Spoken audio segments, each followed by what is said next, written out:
Hello. Mga kapatid, tayong lahat po ay tumayo at i-welcome po natin ang graduates for 2026.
Tayo pong lahat ay umupo panandalian para sa ating Singspiration, handog po ng Women's for a Cause.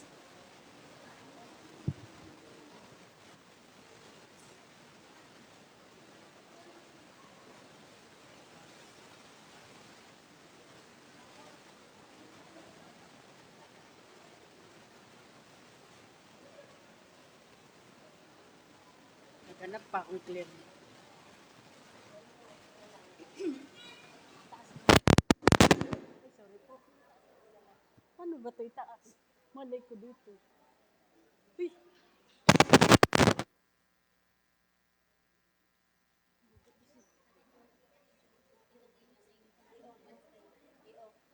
Hindi ko alam paano yan gawin.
Psalms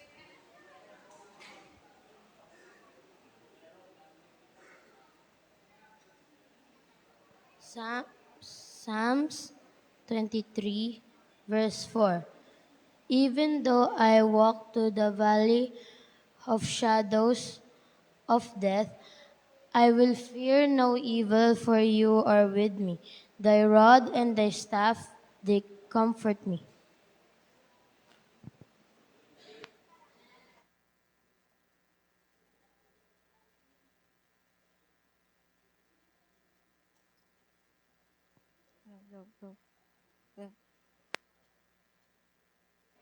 Hello, hello, hello.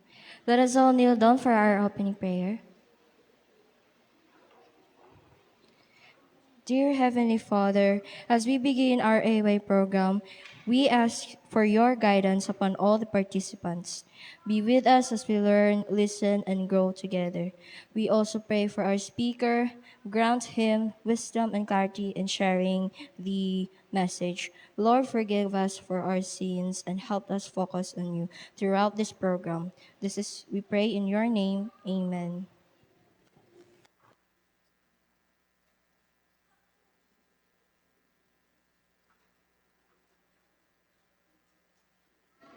Good afternoon, everyone. Happy Sabbath. Okay. So, this will be the flow of our program for this afternoon. So, we first had the marching of graduates and followed by the inspiration offered to us by the women's ministry, and then Bible verse reading by Raven, and then the opening prayer of our sister Rian, and then welcome remarks by yours truly, Vanessa, and my sister here, Gina. And after that, we will have our Bible quiz, and we will hear another song to be offered to us by the women's ministry, and then we will have our podcast interview. And after the podcast interview, we will having message and song by Melodic Voices. After message and words by Brother Pascal Comelior, and awarding of certificate. And next, commitment prayer for graduates. And we will be hearing message and song, special song led by women's. And then announcement of Bible quiz top scorers by Team Mark, appeal song, and then distribution of snack refreshments by congregation, To the congregation. to the congregation. Once again, happy Sabbath, guys. And I hope we enjoy this worship service this afternoon.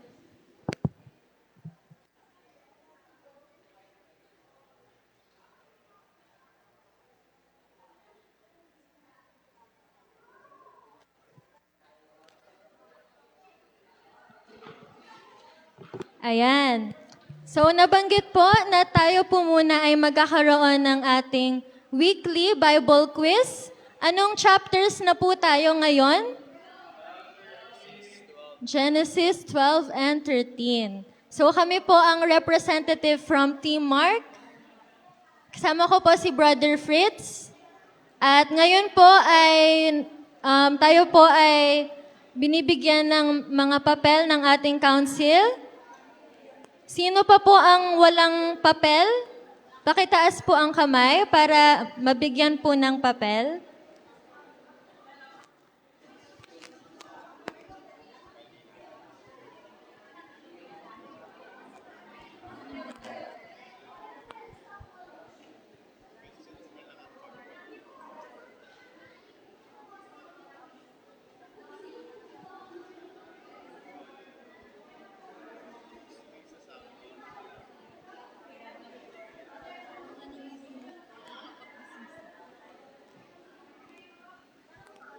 Ayan, sino pa po ang walang papel? Pakitaas po ang kamay para makita po ng ating council.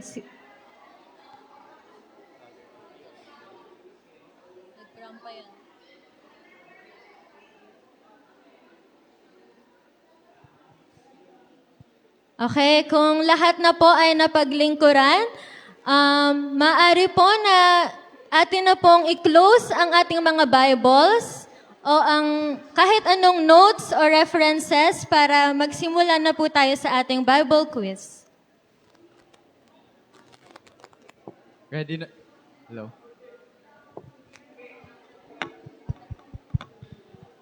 Hello? Yan. Ready na po ba ang lahat? Okay na, mukhang ready naman ng iba. Kaya na, patutok na sila. For our first question po, according to Genesis 12 verse 1, Abraham was told to leave all except A, his country, B, his people, C, his father's household, and letter D, his livestock.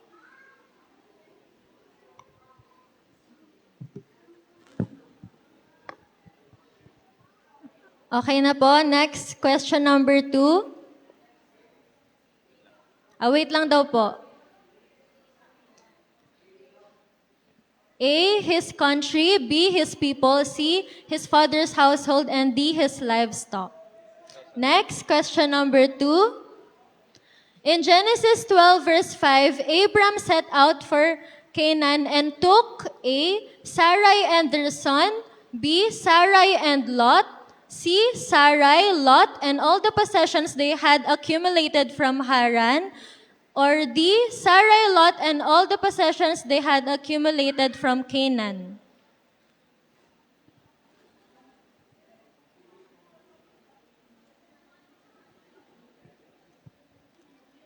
Okay na po. Next question. Wait lang daw po. Ang letter C po ay from Haran at letter D from Canaan.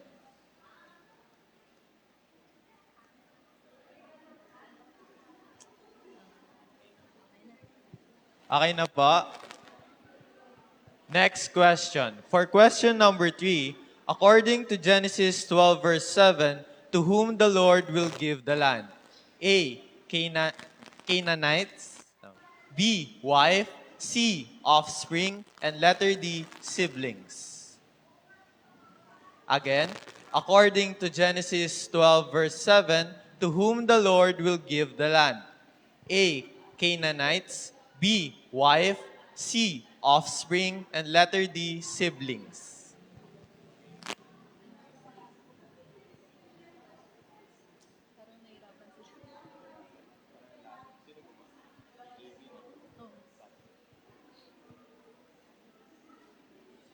Okay na po. Next, question number 4.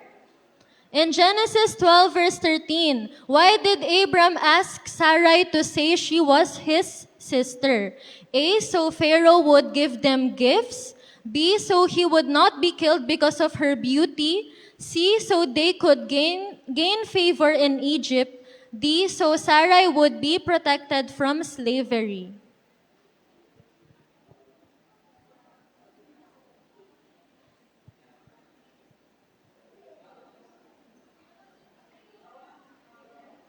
Nagpapalitan sila ng ballpen.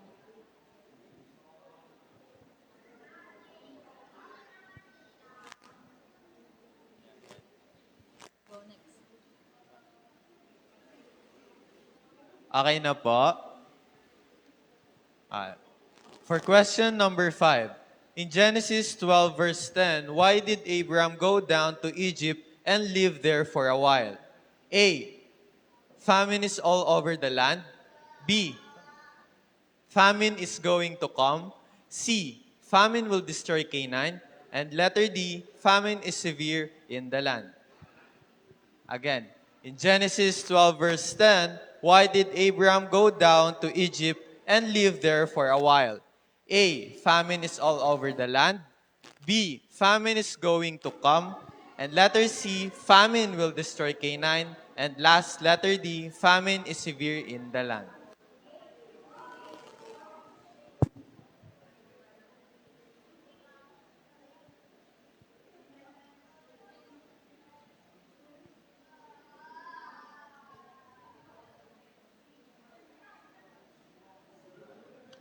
Okay po. Next, question number 6. According to Genesis 13 verse 2, Abram was very wealthy in A, silver, gold, and livestock, B, silver, bronze, and gold, C, bronze, silver, and livestock, D, gold, silver, and land.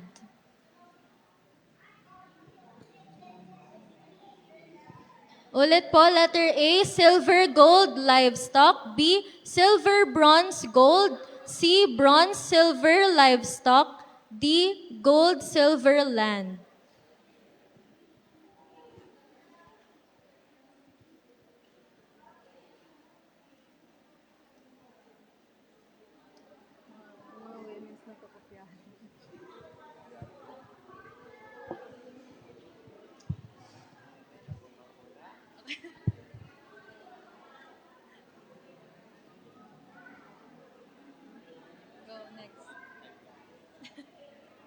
Next question na po. Okay. Question number 7. According to Genesis 13 verse 6, why could Abram and Lot no longer live together? A. Pharaoh ordered them to separate. B. They were constantly in disagreement over leadership. Letter C. The land was too distant for travel between them. And letter D. Their possessions were so great. Again, according to Genesis 13 verse 6, why could Abram and Lot no longer live together? A. Pharaoh ordered them to separate. B. They were constantly in disagreement over leadership. C. The land was too distant for travel between them. And letter D. Their possessions were so great.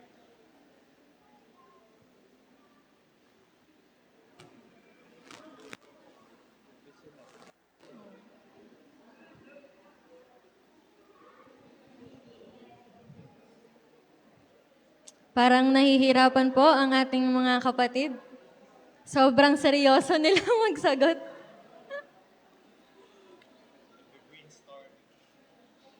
Next po, question number 8.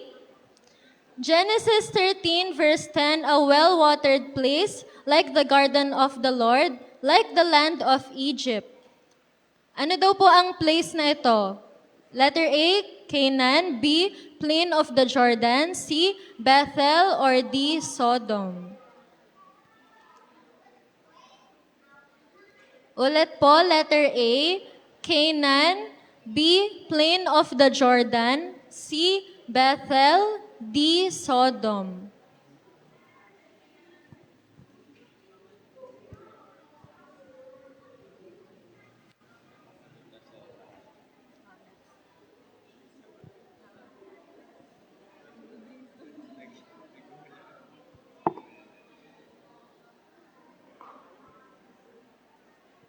Next question, question number 9. According to Genesis 13 verse 11, who chose the whole plain of the Jordan? A. Lot's wife. B. Abraham's wife. C. Lot. Or letter D. Abram. Again, according to Genesis 13 verse 11, who chose the whole plain of the Jordan? A. Lot's wife. B. Abram's wife. C. Lot. Or letter D. Abram.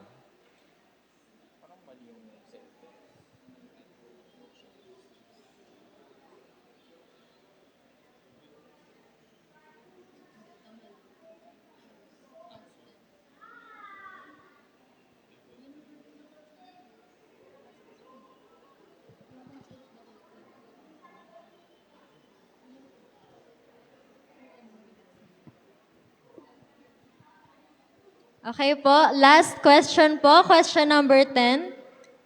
According to Genesis 13 verse 16, God told Abram that his offspring would be like A, the dust of the earth, B, the stars in the sky, C, the grains of sand by the sea, D, numberless.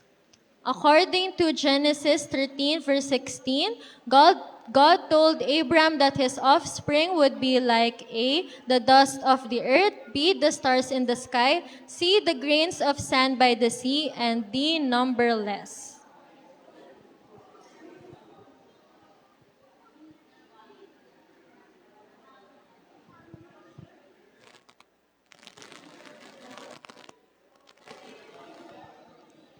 Ayan, kung tayo na po ay tapos na sa ating quiz, atin pong isubmit ito sa ating mga council para kanila pong i-check At mamaya po, malalaman at the end of the program ang top scorers ng Bible Quiz. Thank you po sa inyong participation.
Apat.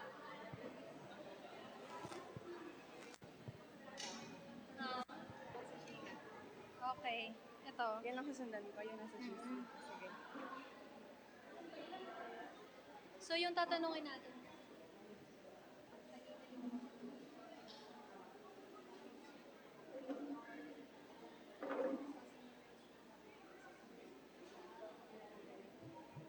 From 6 to 1 tayo. Okay, 1. Ilang interviewee? Apat lang?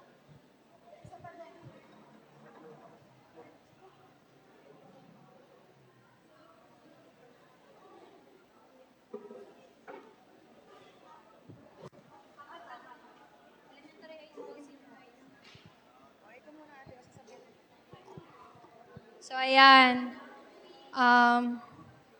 Magkakaroon po tayo ng interview with our graduates. So, I will call on... Pinalitan kasi po. Raven Orivelo for our Orivillo for our elementary graduate, and then for our high school graduate, may I call on Shane Almine, and for our senior high school graduate, may I call on Fritz Tapicolin, and then for our college graduate, may I call on Sister Ina Castro. Ayan, so meron pong representative per level of graduates ang ating tatawagan for this afternoon. So meron lang po kaming 1 to 2 questions sa inyo na pwede niyong ma-share.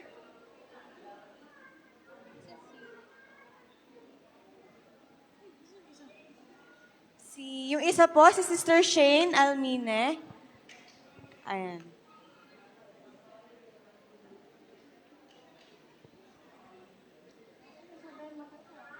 Go lang, B. Okay. Okay, Brother Raven.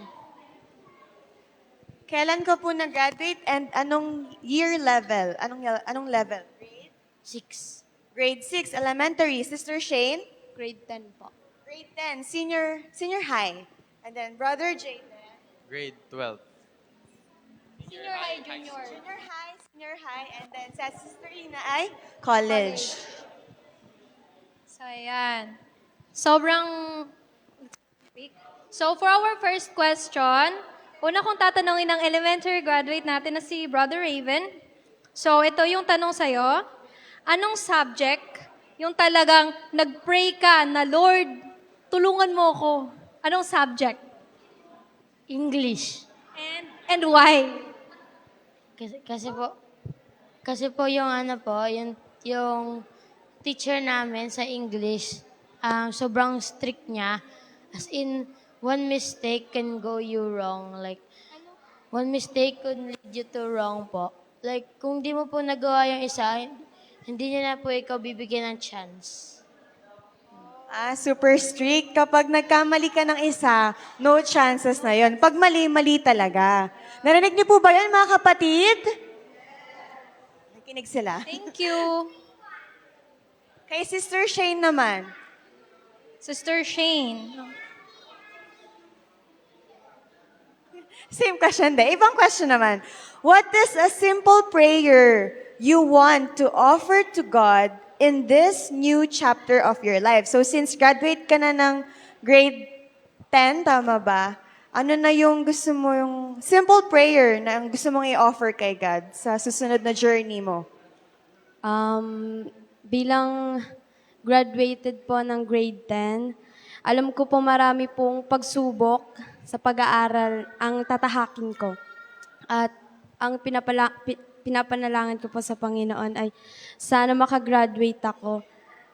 Ganon din po yung mga kapwa ko student. Kahit mahirap yung mga subject or whatever, basta magtitiwala ako sa Panginoon at palagi ako magpipray. Amen. So yun lang ang simple prayer niya. Sana makagraduate ng next level. Grade 12 naman. Okay, si Brother Jada naman. Okay. So kay Brother Jaden, what are you most excited about and afraid of moving forward in your academics? So dalawa yon. Excited about and afraid of. So since si Brother Jaden po ay magka-college na, ano naman yung saan ka excited or takot sa bago mong journey? Unahin natin excited. So, excited ako since I'm going to meet new classmates and new friends. And also, pursuing my dream course sa college. And I'm also happy na, yun nga, nakapagtapos ng senior high on time. And with average naman. Ayan. And ang kinakatakot ko when it comes sa college, first, yung pag-alis sa comfort zone kasi yung mga classmate ko before is hindi ko na sila magiging classmate. But in that way, you can build or you can grow much more na hindi ka nag-realize sa kanila and laging iniisip na lagi mo silang kasama and you can stand on your own feet na all the challenges na pumasok sa'yo is masasolve mo. Yan. It's good na kahit may takot ka, nagiging positive thinker pa rin siya. Kung ano makukuha or madudulot ng new journey sa buhay niya. Yes. So, meron pa. Yan. Yeah, last one. Last question. So, what was the most important Bible verse or lesson someone taught you that helped you push through? Is that God is always beside you whatever you do and always pray no matter what happens. Kahit madali, kahit madali, mahirap man yan, you always pray and rely to God at all times. Sino nag-advise sa'yo niyan? Sino nag-advise sa'yo? Kasi someone tanong namin. Friend. Friends. Wow, may mga good friends. Mga good influence. So, si Sister Ina naman, dahil tapos ng iyong college journey, ang inyong studies, was there a time wherein you personally felt God testing your faith during your school years? Okay, siguro every enrollment.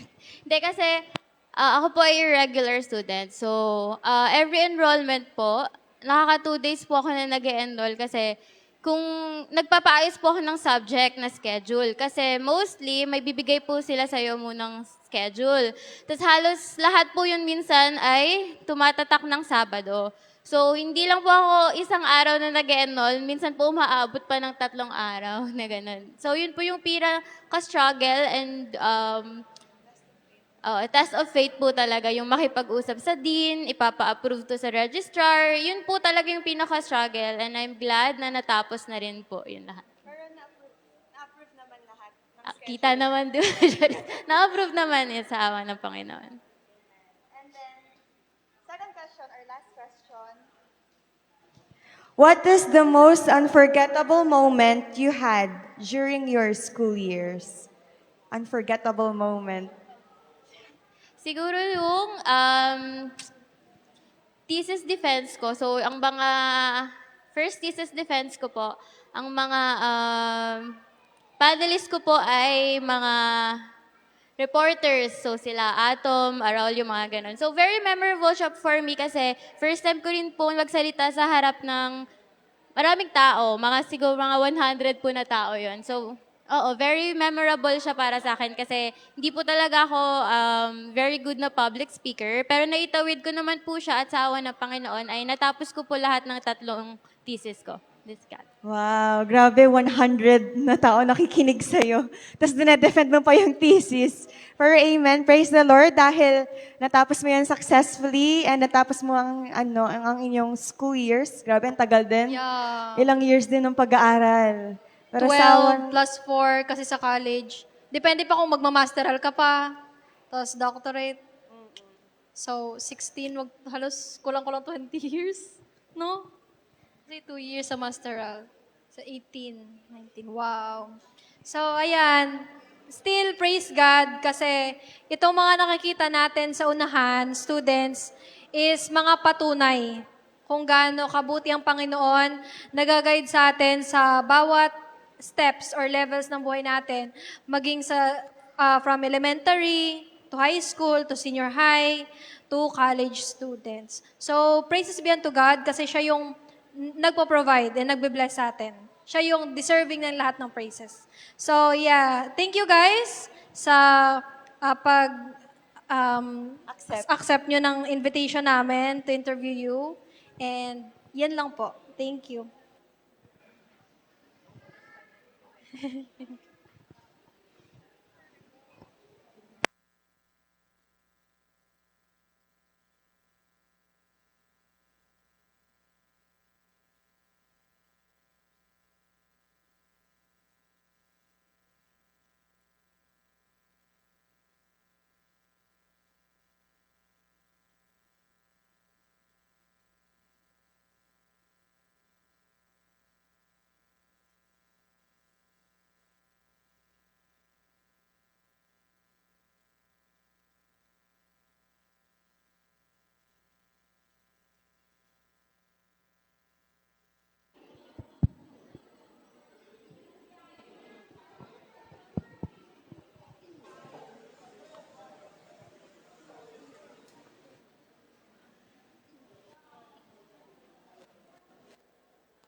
So, ayan. Before we will hear our message and words, let us first welcome our speaker for this afternoon.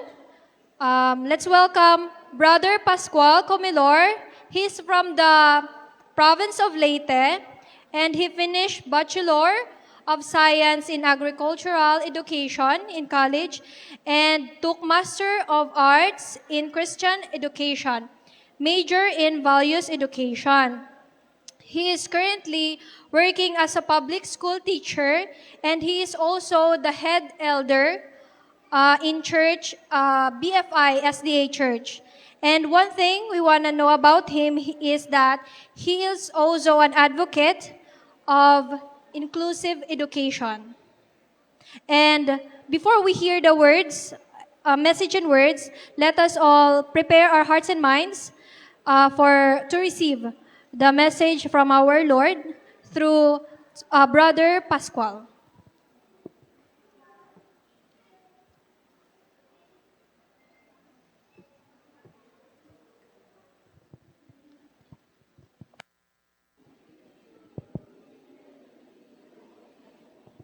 Isang mapagpalang hapon sa ating lahat. Ayun. Sa lahat ng ating mga elders, sila Kuya Merlo, at mga opisyalis ng church, lahat ng mga opisyalis ng church, sa mga proud parents, at siyempre sa ating mga completers, mga graduates, sa elementary, sa high school, at siyempre sa college, ay isang malaking congratulations sa inyo. Ako po ay natutuwa na kayo ay nakatapos sa inyong pag-aaral at doon sa mga magpapatuloy hanggang sa kolehiyo ay maging matapat kayo sa Panginoon. Yung hapon, mga kapatid, ay hindi natin ipinagdiriwang ang inyong tagumpay. Ang ating ipinagdiriwang ay ang kabutihan ng Diyos na ibinigay sa inyo para kayo ay magtagumpay. Huwag nating kalimutan yan, mga kapatid. Ang ating itinataas sa hapong ito ay hindi kayo mga graduates, kung hindi ang Panginoon, dahil mabuti ang Panginoon sa inyo. Kung hindi dahil sa Kanya, hindi kayo magtatagumpay. Ang tunay na tagumpay ay sa Panginoon, mga kapatid. At napakaganda ang ating tema ngayong hapon, sapagkat ito ay mayroong pinamagatang more than grades built on character. Ang ibig sabihin lamang nito, mga kapatid, ay mas mataas na grades, mas mabait. Yun lamang ang ibig sabihin yan. Pero hindi din naman nangangahulugan na mas mababang grades, hindi mabait. Pero ang gusto nating i-point, kung gusto natin talagang mag-excel, mas mag-excel tayo sa ating mga pag-uugali. At ito ay mangyayari kapag tayo ay laging nasa Panginoon at hindi tayo lumalayo sa Kanya. May kasabihan nga tayo, mga kapatid, mga anak, may kasabihan tayo. Mas mapanganib ang matalinong masama kaysa hindi matalinong masama. Kaya, kung gusto nating maging maayos ang ating buhay, ay gawin nating matalinong mabuti. Yan ang ibig sabihin, mga kapatid. Dapat, more than grades, built on character. Mahalagang mahalaga ang character, mga kapatid. Tama naman, dahil sa ating sanlibutan, ay mas pinahalagahan minsan ang tinatawag na numerical point average. Ang mas pinaprioritize ng mundo ngayon ay yung mga numero, yung mga general average natin. Minsan, ito talaga, at hindi lamang minsan, ito talaga ang nagpapasya at nagdidikta kung ikaw ba ay aakyat sa stage or hindi. Kung ikaw ba ay papasa or hindi. Yan ang standard ng ating mundo. Pero sa Panginoon, mga kapatid, ay hindi ganon. Mahalaga ang IQ, pero hindi nagtatapos sa IQ. May kasamang isa pang IQI. IQ, mataas ang iyong comprehension, pero dapat mataas din ang iyong integrity. Amen, mga kapatid? So, kailangan ma-establish natin ang magandang character. Kapag ka hindi, babagsak tayo at magiging kahiya-hiya lamang tayo sa lipunan, mga kapatid. Kagaya ng binanggit sa aklat ng unang Samuel, Kapitulos 16 at saka 7, 1 Samuel 16:7. Ang sabi ay ganito, For the Lord sees not as a man sees. Man looks on the outward appearance, but the Lord looks on the heart. Itong talatang ito, mga kapatid, ay isang tagpo na kung saan inutusan ng Diyos si Samuel na maghanap ng magiging bagong leader dahil sa panahong yon si Saul ay masamang leader na. Hindi na siya mabuting leader. Actually, nakikipag-usap na siya sa mga masasamang espiritu. Kaya ang Panginoon ay inutusan si Samuel upang maghanap ng isang bagong hari at siya ay pumunta sa tahanan ni Jesse. Pagdating niya doon, nakita niya ang panganay ni Jesse na isang lalaking guwapo, napakatangkad at talagang matipuno. Ang pangalan niya ay si Eliab. Ang nasa isip ni Samuel, ito na talaga yon. Ito na yung magiging king. Pero alam mo ang sabi ng Panginoon, sabi niya, do not consider his appearance or his height, for I have rejected him. Ano ang ibig sabihin, mga kapatid?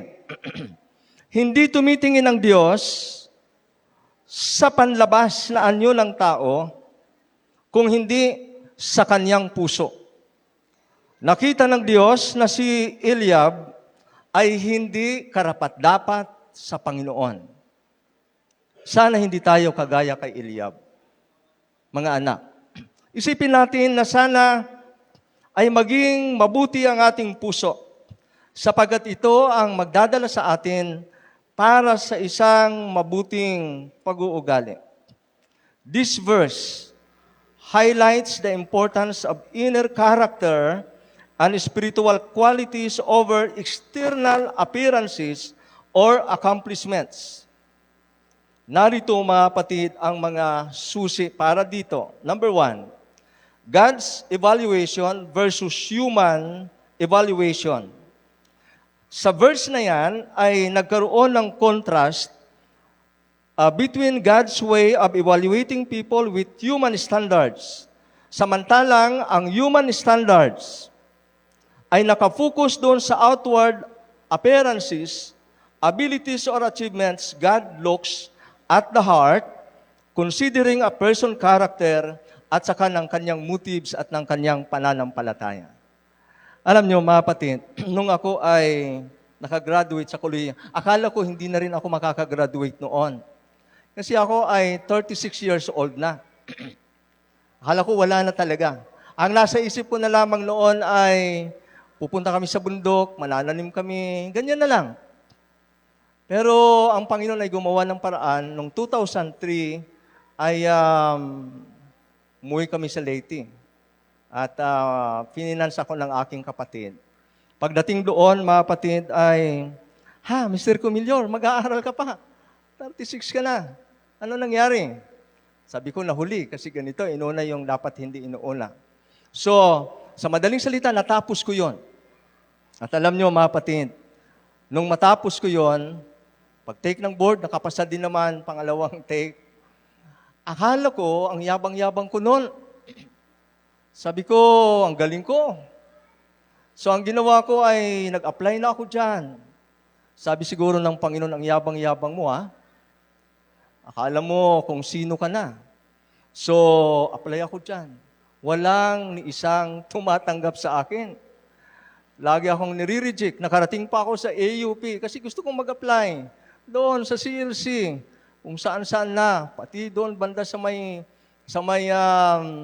dito sa may Muntinlupa, kung saan-saan ako nagpupunta, wala talaga, mga kapatid. Hanggang sa itong church, nagpapasalamat ako. Dahil 2 years, kinuha ako ng layman dito. At nakita ko, parang maganda din mag-layman. Kasi sa panahong yon, ang layman ay 10,000 ang sweldo ko. Pero sa pagtuturo ay 9,600 lang. So parang maganda, mas maganda dito. Pero pakiramdam ko parang hindi, sabi ko parang walang Jesus, walang Sabi ko gusto ko talagang magturo.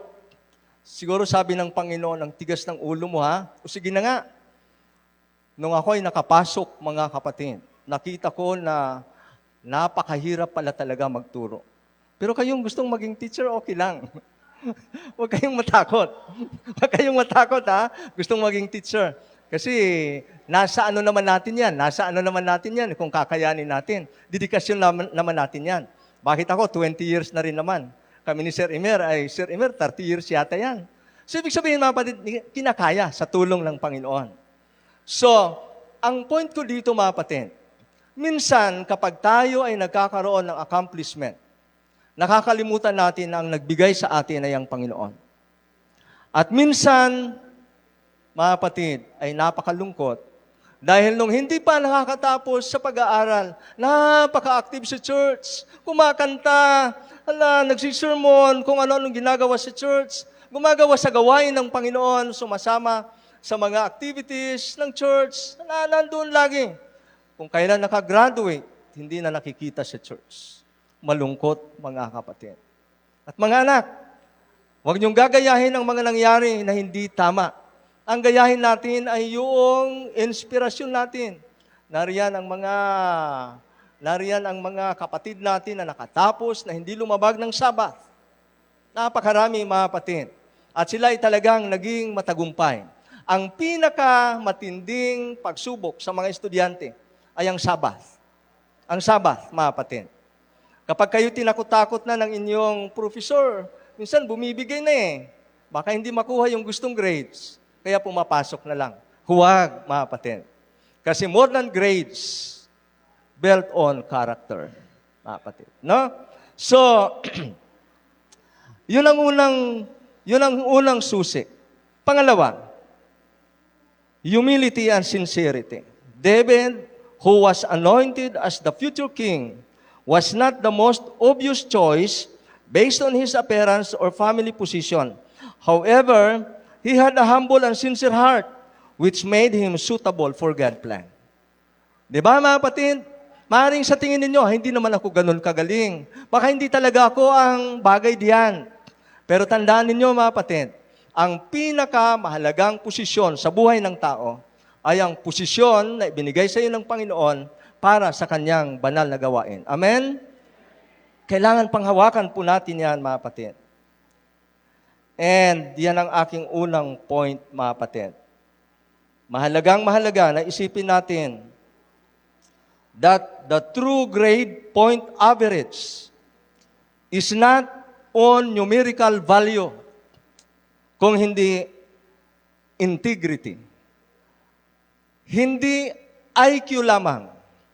Dapat IQI. Ano tawag nito? Intelligent quotient and integrity. Kailangan nyo rin magsikap na matuto sa mga aralin sa school. Kasi haharap kayo sa tunay na mundo. Magtatrabaho kayo. Alam nga naman, pagdating mo doon, wala kang alam. Kailangan alam mo rin talaga.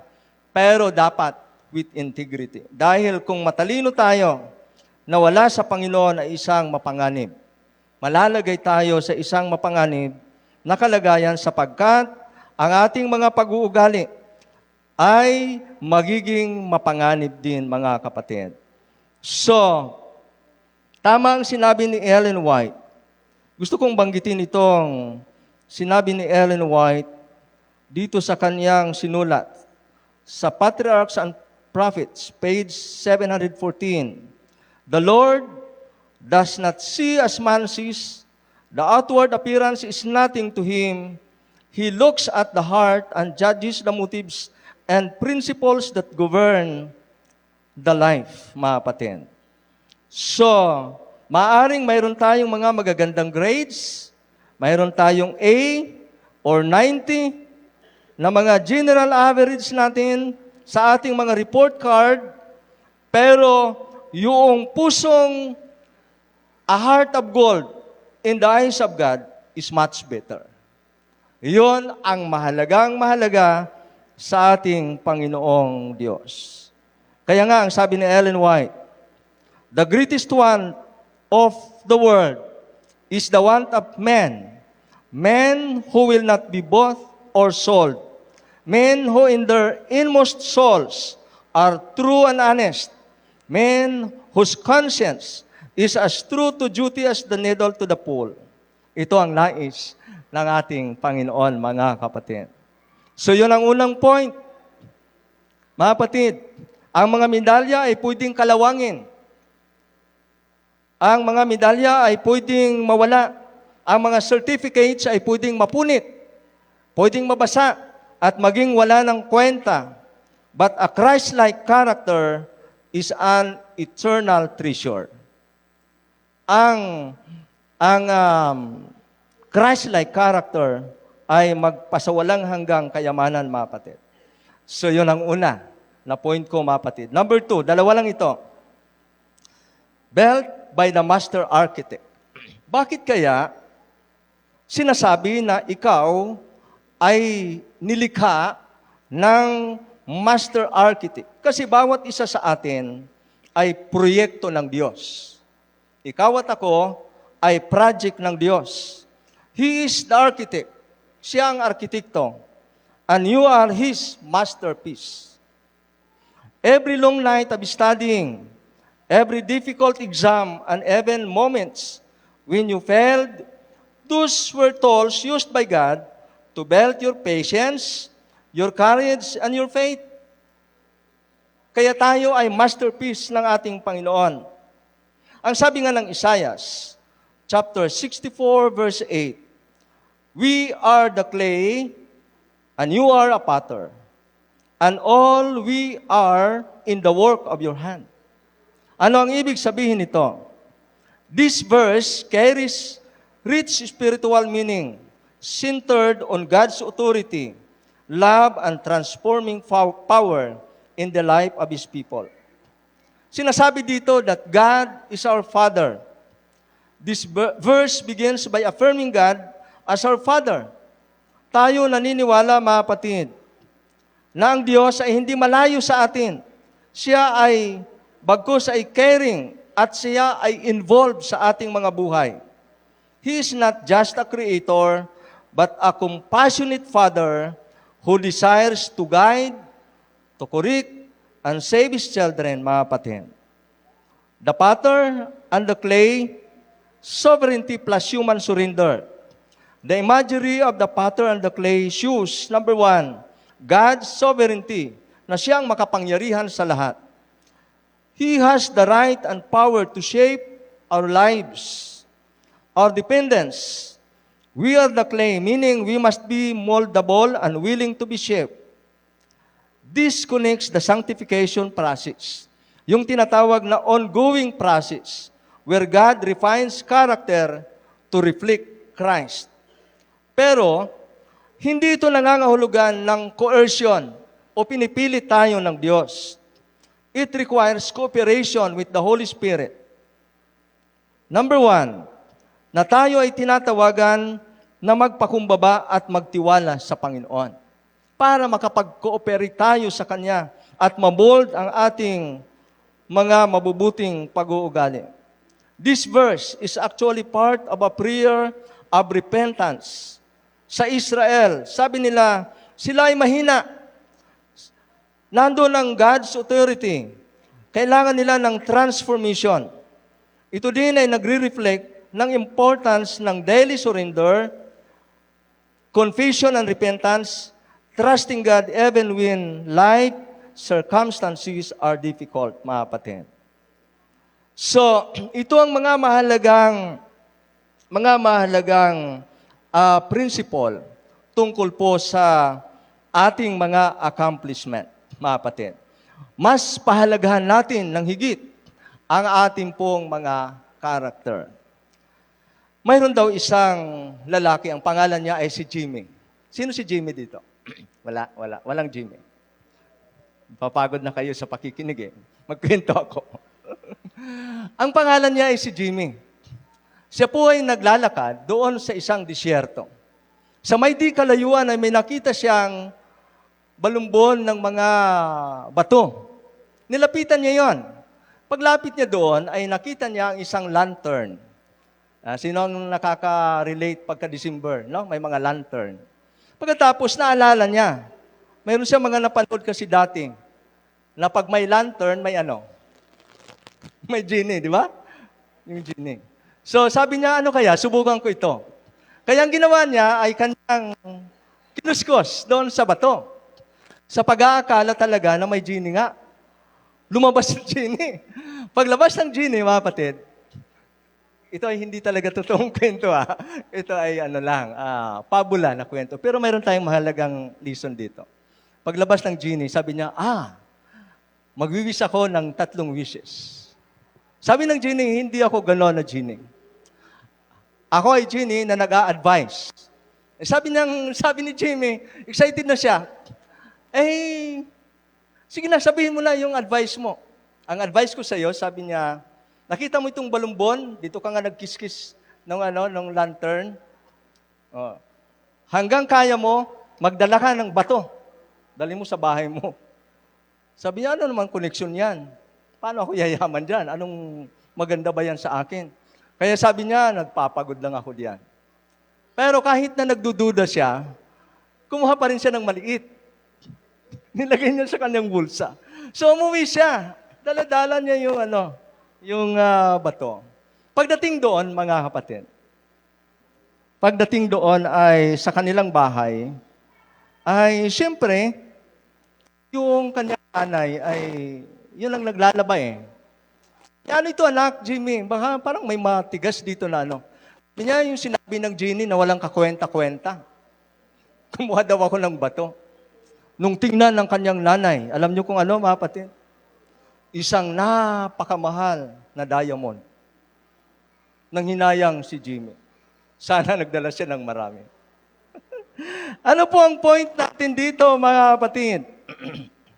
There are many things in life that seem like rocks or stones, but in reality, they are diamonds, mga kapatid.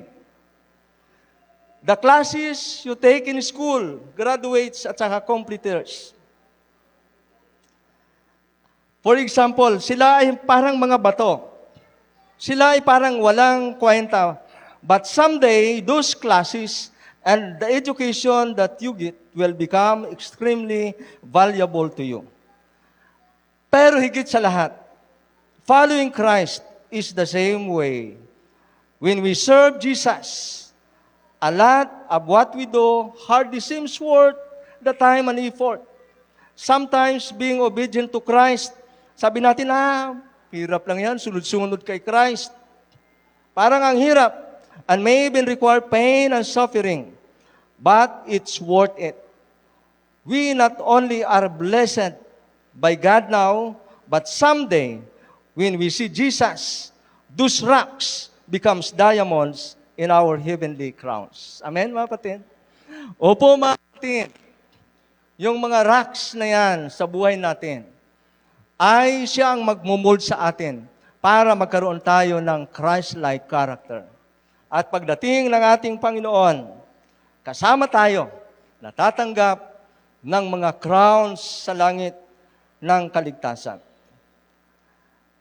To end, mga kapatid, gusto kong basahin ang sinabi ni Ellen White. Character building is the most important work ever entrusted to human beings. Tulungan tayo ng Panginoon. Ipag-pray natin. Dahil sa ating sarili talagang hindi natin ito kaya. Kailangan natin ang kapangyarihan ng Panginoon upang sa ganon ang mga pagsubok, mga hirap na ating daraanan ay hindi maging hadlang sa mas malapit na pakikipagrelasyon sa Diyos at sa pagkakaroon ng isang mabuting pag-uugali. Kung hindi ito lang itutuloy ang magiging daan, parang magiging blessings in disguise, na tayo po ay lalong magkaroon ng isang mabuti at magandang character. Keep shining, keep serving, and keep building your character upon the rock, who is Jesus Christ. Again, congratulations sa ating mga completers at sa ating mga graduates. Sana tulungan kayo ng Panginoon na kayo po ay makatapos talaga at makapaglingkod dito sa ating community, sa church, maging mabuting mga halimbawa na mga anak ng Diyos dahil nagkaroon kayo ng character kagaya ng ating Panginoon. Pagpalain ang bawat isa.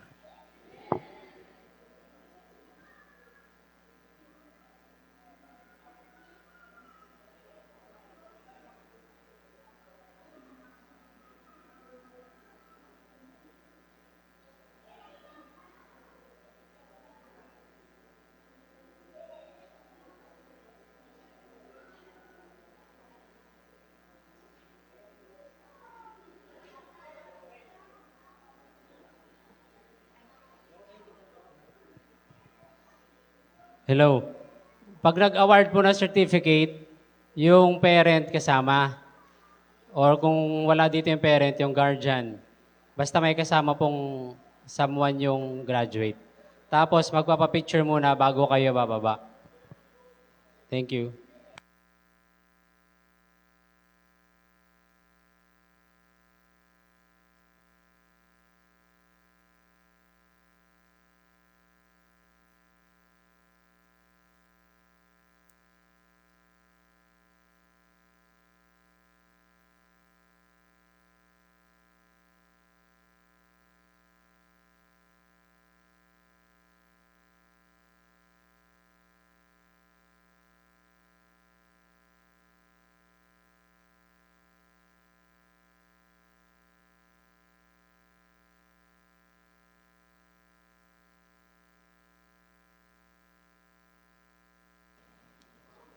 Ini-invite ko po sa unahan ang ating head elder, si Sister Jewel Ann Tapicolin, and si Sister Che Alday.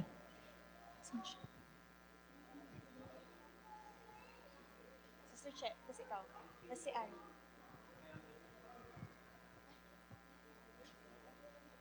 Pati po ang ating mga elders para po magbigay ng certificates sa ating mga graduates. Dito po sa unahan.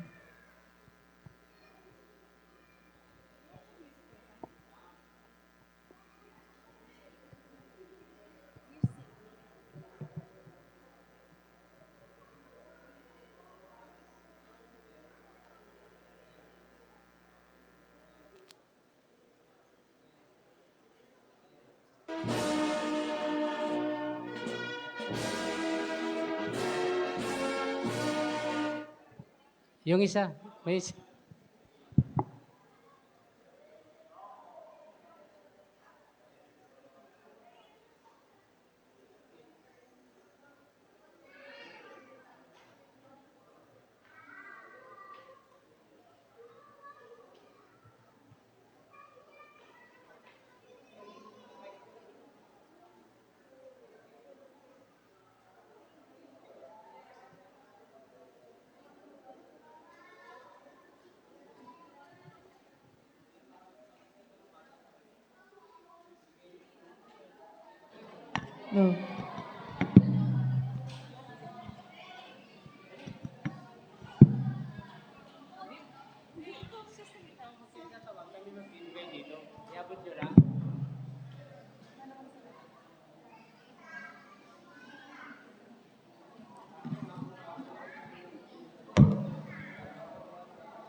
Certificate of recognition is presented to James Calvin B. Cagas for successfully completing your grade level of education. Okay.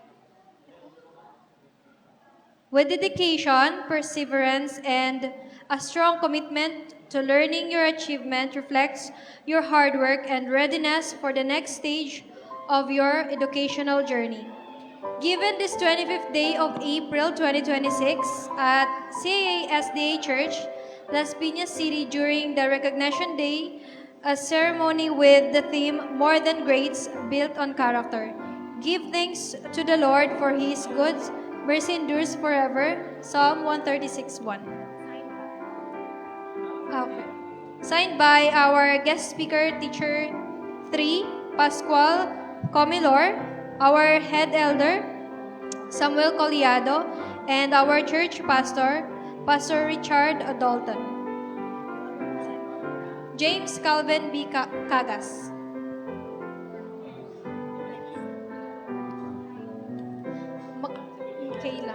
Micaela Juanita T. Caspe. Micaela Juanita T. Caspe. Kinder level of education. Next is Zach David Birosel.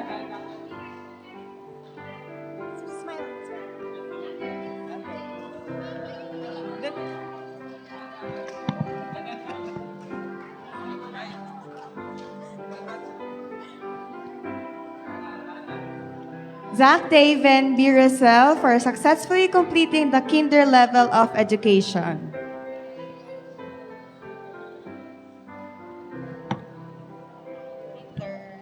Rain B. Orivelio for successfully completing the kinder level of education.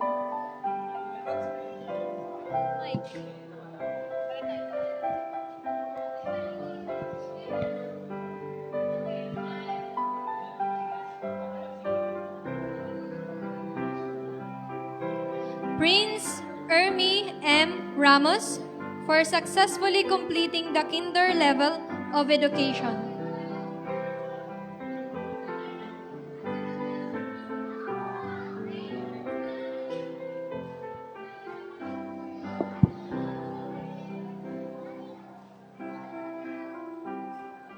Raven B. Orivelio for successfully completing the grade 6 level of education.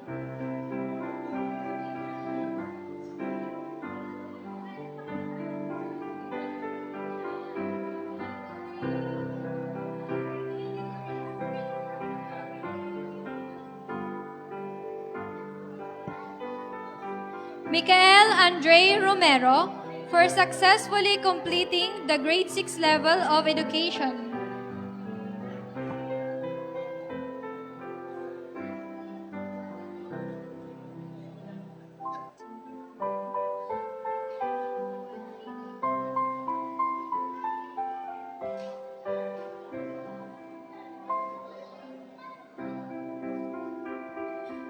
Tinker Kate Siriban for successfully completing the grade 6 level of education.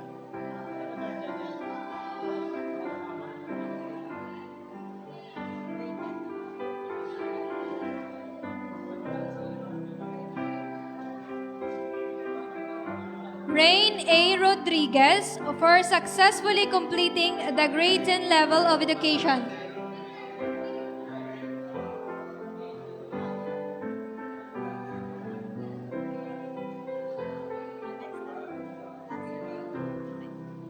Kale Nicole Torres for successfully completing the grade 10 level of education.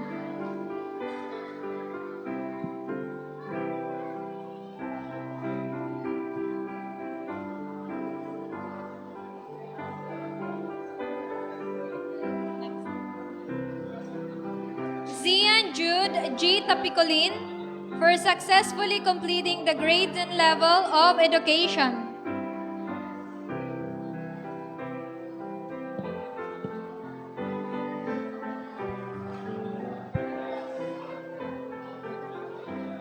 Star R. Yamson for successfully completing the grade 10 level of education.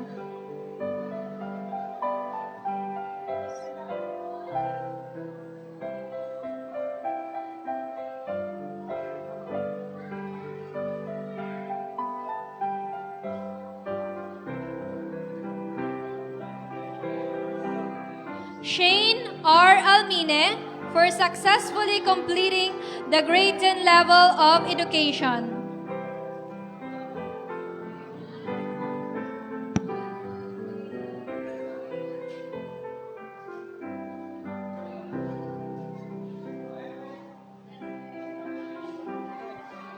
Rian C. Laktuan for successfully completing the grade 10 level of education.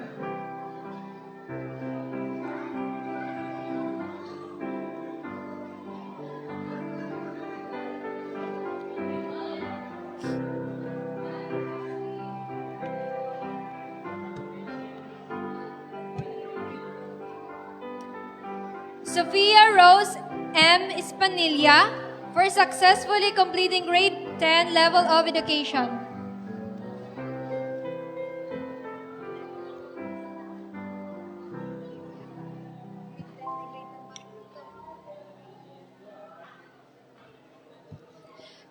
Gladyn Elise C. Tapicolin for successfully completing the grade 10 level of education.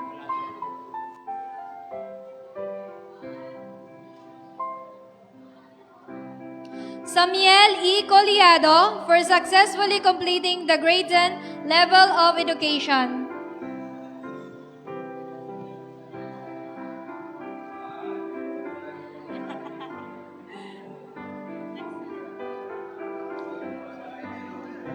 Fritz Jaden E. Tapicolin for successfully completing the grade 12 level of education. Ano to? Say name. Say name.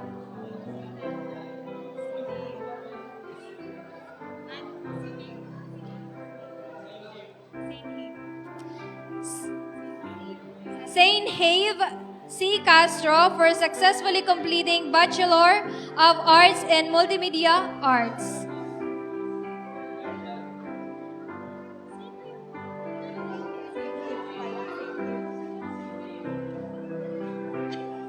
That's your mom. That's your mom.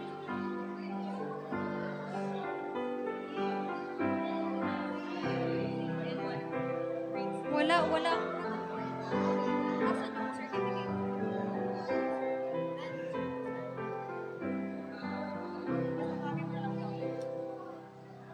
Empress Althea Fashion for successfully completing the grade 6 level of education.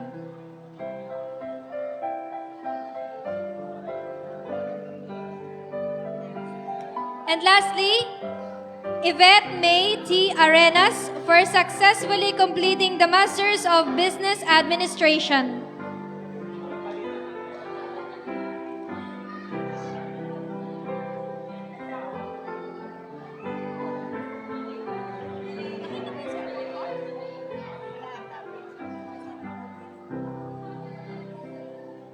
May I call on to all of the graduates to please come here in front for our picture taking.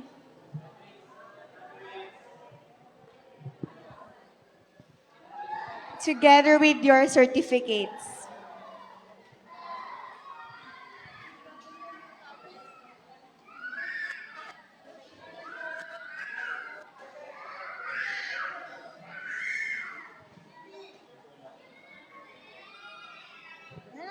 Certificate mo, kami. Later na yan.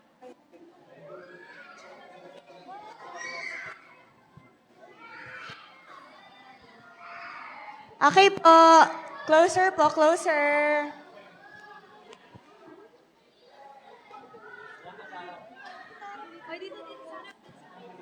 Ayan.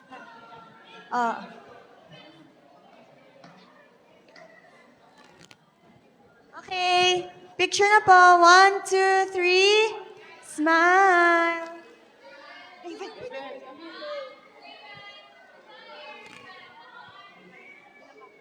1, 2, 3, smile! Smile, smile. Another one po. Smile.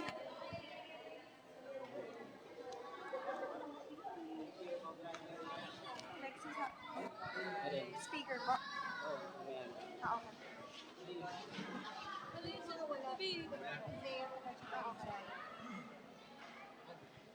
O elders, teka lang. Wag muna. Meron pa tayong certificate sa ating speaker. Brother Pascual. Yan. Ito po ang ating certificate of appreciation sa ating speaker. MC, ba't nawala?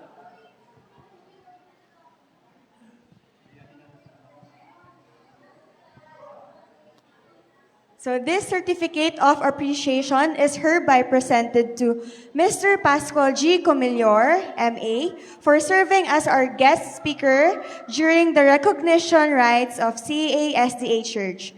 Your inspiring words, meaningful insights, and valuable experiences have greatly motivated and encouraged our students to strive for excellence and pursue their dreams with confidence and determination.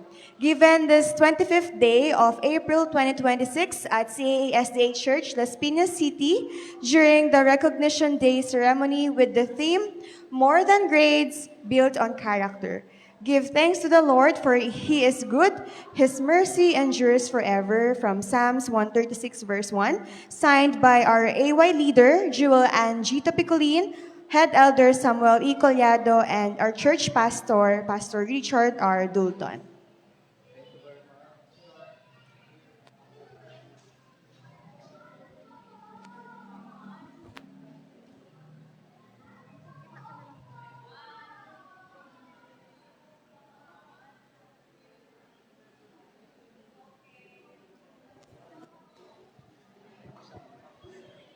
Thank you, Brother Pascual. Mga kapatid, bago tayo tumuloy sa ating pagtatapos ng program, magkakaroon po tayo ng tithes and offering, pangungunahan ng mga deaconess. And meron tayong refreshment mamaya. So wag na kayong tumayo. Ibibigay na lang kasi pag doon magulo. Naka-styro naman yon. And pag nabigay na sa inyo, labas na lang kayo, doon na lang ibibigay yung juice. Ate Minda, pwede nang yung Tapos mga kapatid, tawagin natin yung treasurer para i-announce kung magkano yung ating may contribute sa Tramo Church.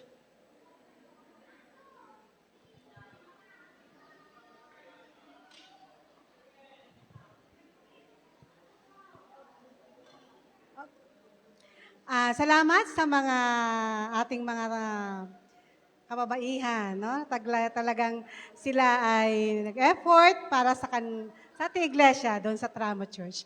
Kaya nga po, ang CA Church, approved by the board, ay tayo po yung bibigay ng 10,000 pesos. Kasama na po yung ating nalikom kaninang umaga.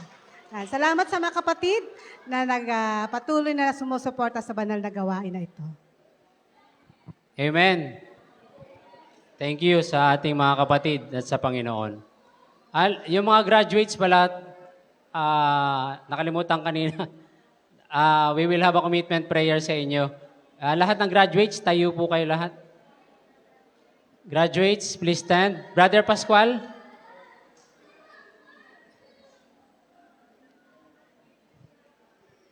Yan. Commitment prayer po sa ating mga graduates. Okay, so tayo po ay mananalangin. Idulog natin sa Panginoon ang inyong higit pang tagumpay. Tayo manalangin, mahabagin at makapangyarihan po naming Diyos. Maraming salamat po sa inyong kabutihan, sa lahat ng inyong mga pagpapala, sa inyo pong ipinagkaloob sa mga batang ito na tagumpay. Salamat, Ama, sapagkat ang mga batang ito ay naging mga buhay na patutuo sa aming harapan. Dahil nakita namin kung gaano po kayo kabuti sa bawat isa sa amin. Kung saan ibinigay nyo sa kanila ang matalinong mga kaalaman. Nagbigay po kayo ng maraming mga kaalaman sa kanilang paglalakbay, sa kanilang pag-aaral. Ama, nakikiusap po kami ng mga batang ito habang kanilang ninanais na maabot ang kanilang mga pangarap. Makikiusap po kami, Ama, nabigyan sila ng ibayong karunungan at kapangyarihan upang sa ganon ang kanila pong mga adhikain at mga panukala sa buhay ay maging madali nilang magagawa sapagkat kasama po kayo, Ama. Tulungan ang mga batang ito na laging maikintal sa kanilang mga isipan na ang tunay na tagumpay ay kapag kasama ka lagi. Ang tunay na tagumpay ay laging nauuwi sa isang pagbabago at mas mabuting mga pag-uugali. Habang tumatagal ay lalong nagiging mas malapit ang kanilang relasyon sa inyo. Kaya Ama, sa mga oras na ito, akin pong inilalagay sila sa inyong mga kamay na simula ngayon, ang kanilang magiging priority sa kanilang buhay ay walang iba kundi ang makapaglingkod sa inyo at makapaglingkod din sa inyo pong banal na gawain. Pagpalain ng buong iglesyang ito, tulungan na maagapayan ang mga batang ito, kasama na rin ang kanilang mga magulang. Pagkaloob din ang mayamang basbas na ang mga halimbawa na kanilang makikita, Ama, ay lalong magpapalapit sa inyo. Magbibigay ng encouragement na lalo silang magsikap sa kanilang nais maabot, higit sa lahat, na maging kasangkapan ninyo sa inyong banal na gawain. Maraming salamat po sa inyong pagtugon sa aming mga panalangin dahil ang lahat ng ito ay aming hinihiling sa makapangyarihan at matamis na pangalan ng aming Panginoong Hesus. Amen. God bless.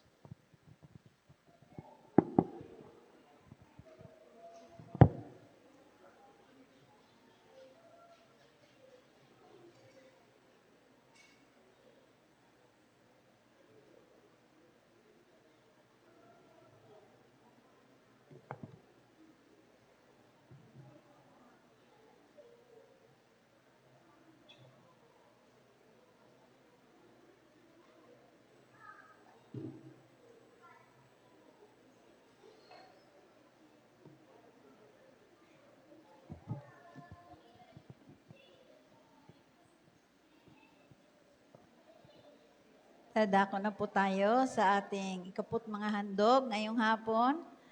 At sang-ayon po dito sa ikalawang Korinto 9, talatang 6 at 7, ganito po ang sinasabi. At ito ang ibig kong sabihin, ang nagahasik ng bahagya ay nagaani rin naman ng bahagya, at ang nagahasik ng sagana ay mag-aani rin ng sagana.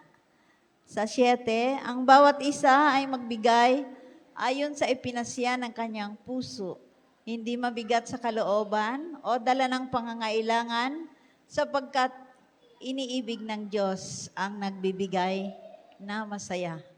Maaari na po nating ihatid sa ating harapan ang ating pong mga ikaput handog.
Tayo po'y manalangin. O dakila naming Diyos sa kaitaasan ng mga langit, sa hapon pong ito, kami po'y lubos na nagpupuri sa inyo, dakilang pangalan at nagpapasalamat. Kami ay nagkaroon ng pagkakataong makapagbalik ng aming mga ikapu at makapag-alay po sa inyo ng malayang handog mula sa aming mga puso. Nawa po, Ama, ay basbasan niyo po ito bago masanib sa inyong kabangyaman, magamit po sa inyong banal na gawain. Marami pong salamat, Ama, sa pangalan po ng aming Panginoong Jesus. Amen.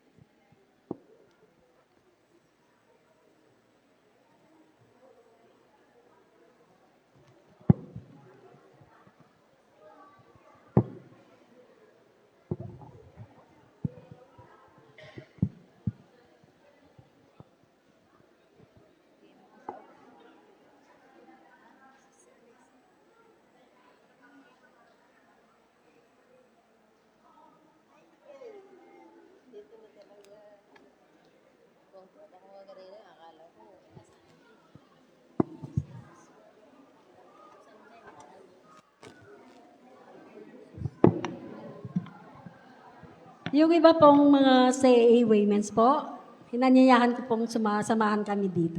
CAA Women's.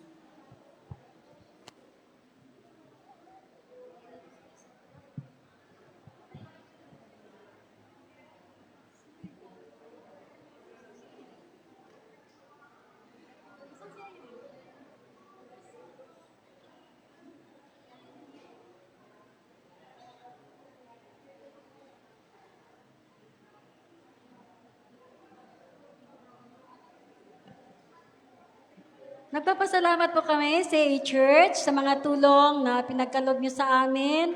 At ito'y makakatulong po, malaking tulong para sa pagpagawa ng ating church doon sa Tramo. At amin pong kahilingan ay isama niyo kami sa panalangin para po sa gawain ito dahil pupunta po kami sa ibang mga churches tulad ng ginawa namin ngayon. Maraming salamat po sa Church.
Ayan. So tayo na po ay dadako sa pag-review ng ating Bible quiz for today.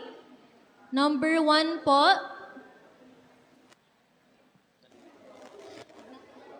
Sa number 1 po, ang sagot ay livestock. Makita po ito sa Genesis 12 verse 1. Next. Number 2, letter C. From Haran. Makita po ito sa Genesis 12 verse 5. Next po ay letter C, offspring.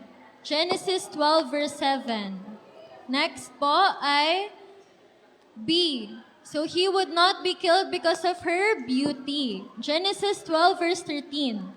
Next po ay letter D, famine is severe in the land. Ito po ay specified sa Genesis 12 verse 10. Next po, letter A, silver, gold, and livestock. Genesis 13 verse 2. Next, letter D, because their possessions were so great. Genesis 13 verse 6. Next po, letter B, ito po ay plain of the Jordan. May kita sa Genesis 13 verse 10. Next, letter C, si Lot. Genesis 13 verse 11. At last po ay letter A, the dust of the earth. Genesis 13 verse 16. Ayan, so i-announce na rin po namin yung top scores natin for today, April 25, 2026. Saan tayo? Okay. For 9 out of 10, meron pong 4 na top scorer for 9 over 10. Una po ay si Sister Cheryl Alday. Next po is si Brother Ricky Kamay. Next is si Brother Melfred Naisef. And last po is si Sister Yana. Tama? Si Yana. Si Yana.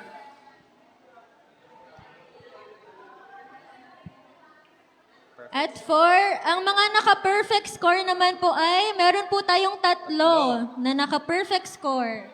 Una po dyan is si Sister Aimer Realizan. Next po is si Sister Ruth Gallego. And last po is si Sister Jean Tabicolin. Parang tabi-tabi sila yung mga naka-perfect, magkakalapit lang.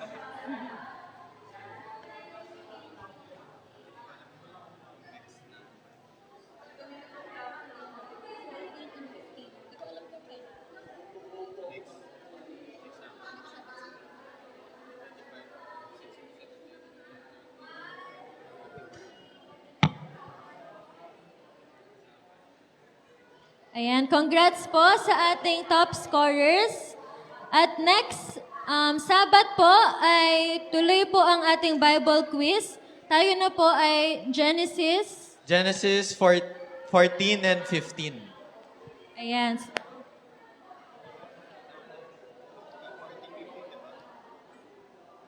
Genesis 14 and 15.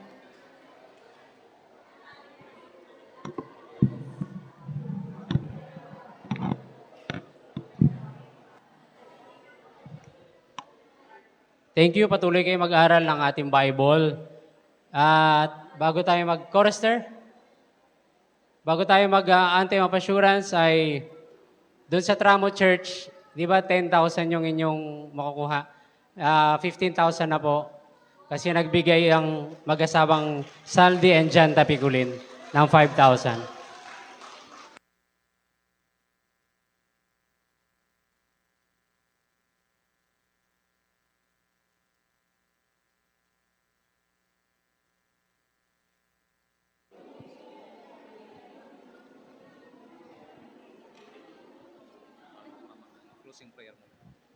Tayo po'y tumayo sa panalangin.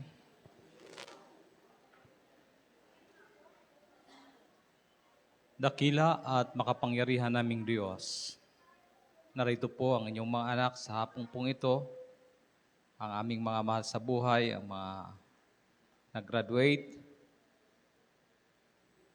Patuloy po namin kinikilala, Panginoon, ang inyong kabutihan sa bawat isa sa amin.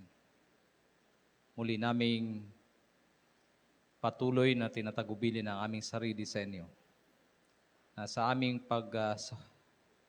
sama-sama at pag-iwahiwalay sa pagbigay ng Vacation Bible School sa mga bata, patuloy kaming gamitin sa inyong gawain. At ang sama-sama naming tanggapin ang pagpapala sa langit sa hapon pong ito sa pangalan ng aming Panginoong Jesus. Amen.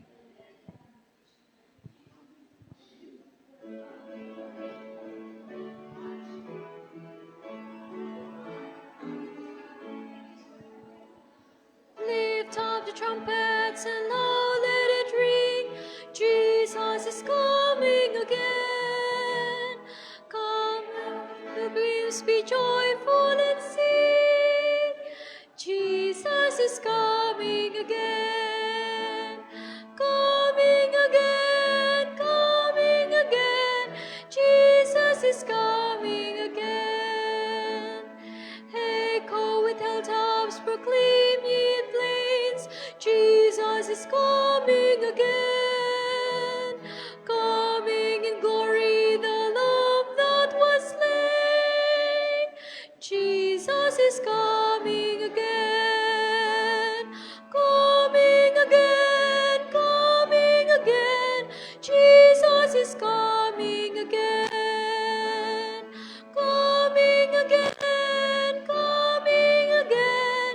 Jesus is coming again.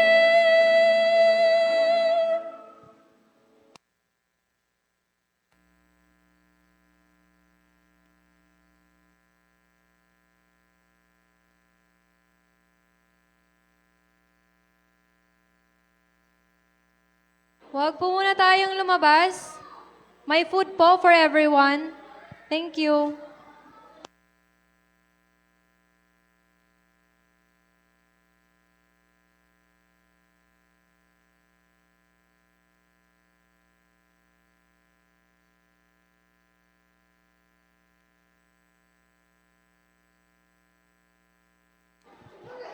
Pagkuha natin, sa labas na lang natin kainin.